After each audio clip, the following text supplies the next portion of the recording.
Hi friends, সবাই কেমন আছে? আশা করছি ভালো আছে। তো দিনটা ছিল 25শে বৈশাখ, আর ভিডিওটা একটু আপলোড হচ্ছে দেরিতে, কারণ এডিট করার সময় হয়নি, যেহেতু অনেক দিন পর ছুটি পেয়েছি তো সেই জন্যে।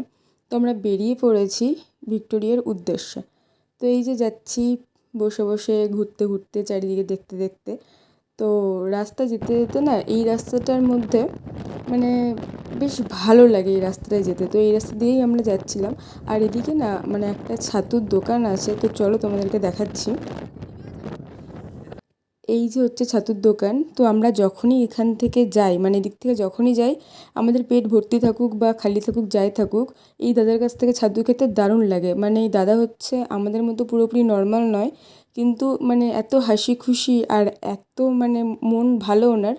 তো ওনার সাথে কথা বলতে ওনার কাছে, আর উনি বানায় খুব ভালো, মানে এত টেস্টি বানায় না, এই যে দেখো, মানে দেখলেই খেতে ইচ্ছা হবে। মানে খুব ভালো করে আচার ফাচার দিয়ে সুন্দর করে করে দেয়।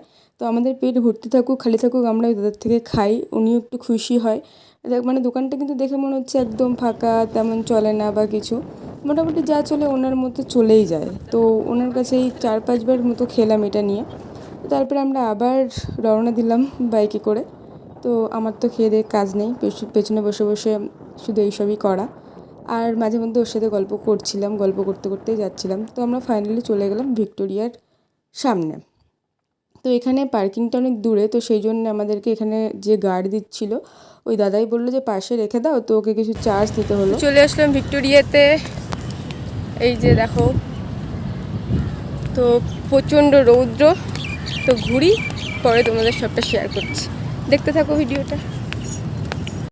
তো আমরা ভেতরে ঢুকে যাওয়ার পরে, মানে ভেতরে ঢোকার আগেই টিকিট কাটতে হয়। তো এখানে টিকিট হচ্ছে 50 টাকা করে, মানে বাগান প্লাস মিউজিয়াম নিয়ে 50 টাকা। আর যদি মিউজিয়াম না দেখো দেখো তোমরা, তাহলে শুধু বাগানের জন্য 30 টাকা। তো অনেক দিন আগেই গেছিলাম, সেই 2019-এ একবার গেছিলাম, আর এই গেলাম। তো আমরা কলকাতায় থাকি, কিন্তু কলকাতার অনেক জায়গাতেই মানে বাইরে থেকে লোক এসে এত ঘুরে যায়, এত কিছু করে, কিন্তু আমাদেরই যাওয়া হয়ে ওঠে না। এটাই হয় যখন দেখবে মানে যাদের সামনে যেটা থাকে না, তারা সেটা মানে সেই জায়গাটায় কমই যায়। কিন্তু যারা পায় না, যেমন আমাদের সুন্দরবন, ওখানে হচ্ছে আমরা অতটা যাই না, কিন্তু মানে কলকাতার দিক থেকে বলো বাইরের দিক থেকে বলো অনেকেই যায় দেখতে। তো আমরা মিউজিয়ামের মধ্যে ঢুকে গেছি। তো ওখানে ঢোকার আগে ব্যাগ চেকিং হয়। তো মানে যারা যাবে তারা ব্যাগটা ঠিকঠাক করে নিয়ে যেও। তো তারপরে আমরা ভেতরে ঢুকে পুরোটা ভিডিও করছি, দেখো চারিদিকে। আর সবটা তো ভিডিও করা যায় না, কারণ অনেকটাই ভিডিওটা লং হয়ে যাবে। তাও আমি মোটামুটি চেষ্টা করেছি যতটা তোমাদের সাথে শেয়ার করা যায়। আর আমার কাণ্ড হচ্ছে, মানে এত গরম লাগছিল না, তো যেখানে ফ্যান দেখছি সেখানে গিয়ে একটু দাঁড়িয়ে পড়েছিলাম। আর এগুলো দেখতে না আমার দারুণ লাগে, মানে যতবারই যাই না কেন আমার মনে হয় একটু হা করে দেখি, মানে মানে মনে হয় যে আগেকার আমলের সব কিছু কেমন ছিল। মানে একটু আমি একটু ভাবনায় চলে যাই। তো মানে ভিডিও করার জন্যে মানে কী বলবো, তোমাদের সাথে শেয়ার করার জন্য অল্প অল্প কিছু তুলেছি, আর আমি বাকিটা দাঁড়িয়ে দাঁড়িয়ে ভাবছিলাম, দেখছিলাম। তার মধ্যে খুব গরম ছিল নিচটাতে। তো এইসব জিনিসপত্র দেখো তোমরা, এগুলো হচ্ছে ভিডিওতে দেখলে যতটা না ভালো লাগবে, আমার মনে হয় একবার সামনে থেকে গিয়ে দেখাটাই বেটার। মানে খুব সামনে থেকে কাছ থেকে জিনিসটা দেখাটাই হচ্ছে, মানে একটা ফিলিংস আছে, সেটাই হচ্ছে ব্যাপার। তো সবটা ঘুরে ঘুরে দেখাচ্ছি, দেখো একটু একটু করে। আর তেমনভাবে কোথাও বেরোনো অনেক দিন হয়নি, তো অনেক দিন থেকেই ভাবছি কোথাও যাব কোথাও যাব। মাঝে মধ্যে একটু না বেরোলে না মাইন্ডটা ঠিক থাকে না, আর আমার শরীরটাও খারাপ ছিল। তো সেই জন্যে কোথাও মানে আমিও যেতে চাইতাম না, আর ওরও যাওয়া হতো না।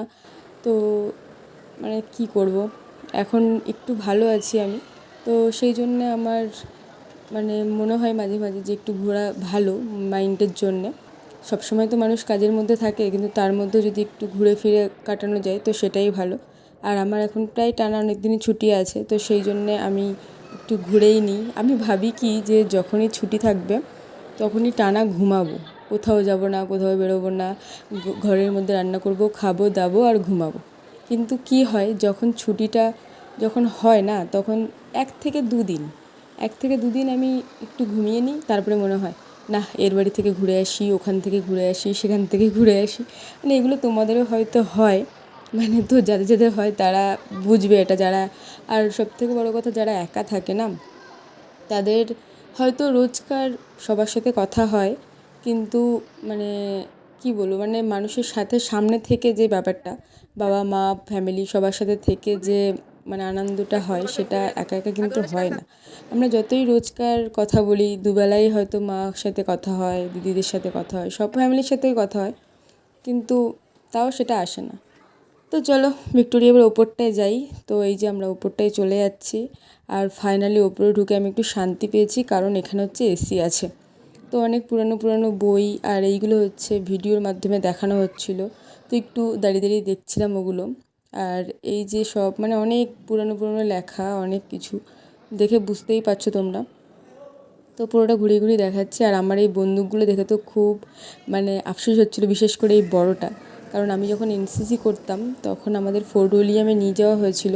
তো সেখানে আমাদের 10টা করে গুলি দেওয়া হয়েছিল, আর শুয়ে পড়ে কাঁধে বন্দুক নিয়ে আমাদের গুলি করতে হয়েছিল। তো লাইফে ফার্স্ট আর লাইফে লাস্টই হয়তো ওই 10টা গুলিই করেছিলাম। তার মধ্যে 3-4টে আমি পাঁচিলি মেরে দিয়েছিলাম, কারণ ফোর্ট উইলিয়ামে ওখানে মানে তোমার অনেককেই নিয়ে যায়, অনেক স্কুল থেকেই নিয়ে যায়, আমাদেরও স্কুল থেকেই নিয়ে গেছিলো। আমি তখন ক্লাস 9-এ পড়ি, তো তখনই গেছিলাম, তখনই মেরেছিলাম। আর এই বন্দুকগুলো কিন্তু প্রচণ্ড ভারী হয়। তো এবার তোমাদেরকে বাইরের ভিউটা দেখাচ্ছি ওপর থেকে। আর নিচে দেখো এই ভলুটা একটা পাশে ঘুমাচ্ছে, আর একটা হচ্ছে পুরো মেন জায়গায় দাঁড়িয়ে আছে। মানে ওর হয়তো ইচ্ছা হচ্ছিলো যে কিছু একটা করবে, আগেকার কামান ফামান দেখেছে তো। তো আমারও যদিও বা একটু ওরকম হয়, মানে একটু ছুঁয়ে ছুঁয়ে দেখতে ইচ্ছা হয়। মানে কী বলবো, মানে ছোটোবেলায় যেরকম আমরা করতাম না, সেরকমটা এখনও আমার ইচ্ছা হয়। হ্যাঁ, হয়তো অনেকে আমাকে ছোটো ছোটো বলে এখনও যে হ্যাঁ তুই আর বড় হবি না কোনো দিন বা কিছু। আমি বড় হতে চাই না, বিশ্বাস করো আমি বড় হতে চাই না, আমি এটাই বেটার আছি। তো এই যে হচ্ছে সামনে থেকে পুরোটা তোমাদেরকে দেখাচ্ছি ভিক্টোরিয়া, আর পুরো বাগানটাও দেখিয়ে দিচ্ছে। আর এখান থেকে যেতে যেতে দেখলাম একটা গাছ, তো এই গাছটা দেখো খুব সুন্দর করে কাটিং করা, মানে সাপ করা গাছটাতে। তো আর এখানে হচ্ছে আমরা যেতে যেতে দেখলাম অনেক এই যে খোলাগুলো পড়ে আছে, মনে হলো এগুলো বাক্স বাদাম বা কিছু একটা বলে। তো মানে এর মধ্যে হয়তো বাদামগুলো হয়, কিন্তু একটার মধ্যেও বাদাম দেখিনি। তো আমরা বাইরে চলে এসেছি, আর অনেক রোদ ছিল, খুব গরম লাগছিল। তো একটু লেবুর জুস খাবো বলে দাঁড়িয়ে আছে। আর এই যে দেখো বাইরেটা কত রৌদ্র, মানে প্রচণ্ড রৌদ্র। তো ফাইনালি জুস চলে আসলো, মানে দিয়ে দিল, আর আমি খেতেও শুরু করে দিয়েছি। এই গরমের মধ্যে আর অন্য কিছু খেতে ইচ্ছা হয়নি, কারণ বাড়িতে গিয়েই লাঞ্চ করব। তো সেই জন্য তারপরে বাইরে থেকে একটু তোমাদেরকে দেখাচ্ছি, মানে একটু জুম করে, একটু মানে ওখানে একটু বসে বসে কী করব, অনেকটা জ্যাম ছিল তো সেই জন্যে। তারপরে আমরা মা ব্রিজের ওপর থেকে চলে যাচ্ছি, মানে মা ফ্লাইওভারের ওপর থেকে, মানে অনেক অনেক রকম বলবে মা ব্রিজ আবার এটা, কিন্তু আমার এটা বলতেই ভালো লাগে। তো তারপরে আমরাও চলে গেছি ভুলভাল রাস্তায়, মানে আমরা ভুল করে একটা রাস্তায় চলে গেছি, তো সেখান থেকে আর আমরা ইউটার্ন হতে পারছিলাম না। তো সেই জন্য আমাদের অনেকটা মানে প্রায় 2-3 কিলোমিটার এক্সট্রা আমাদের যেতে হয়েছে। তারপরে আবার ব্যাকে আমরা এসেছি, কারণ ইউটার্নগুলো ছিল না, তো সেই জন্য অনেকটা দূরে গিয়ে ঘুরে আবার আমাদেরকে আসতে হয়েছে। তো আর কি করা যাবে, টাইমটা ওখানে একটু লস হয়েছে, কিন্তু ওই কী আর করা যাবে, এরকম তো হতেই থাকে না। তো আমার ভিডিওটা কেমন লাগলো সবাই দেখো আর বলো। তো ভিক্টোরিয়া দেখা শেষ হয়ে গেছে, আর এবারে বাড়ির দিকে রওনা দিচ্ছি। এখন বাজে হচ্ছে 1:15। তো পুরো ভিডিওটা কেমন লাগলো অবশ্যই সবাই জানিও, আর শেয়ার করে দিও ভালো লাগলে, সবাই পাশে থেকো। টাটা।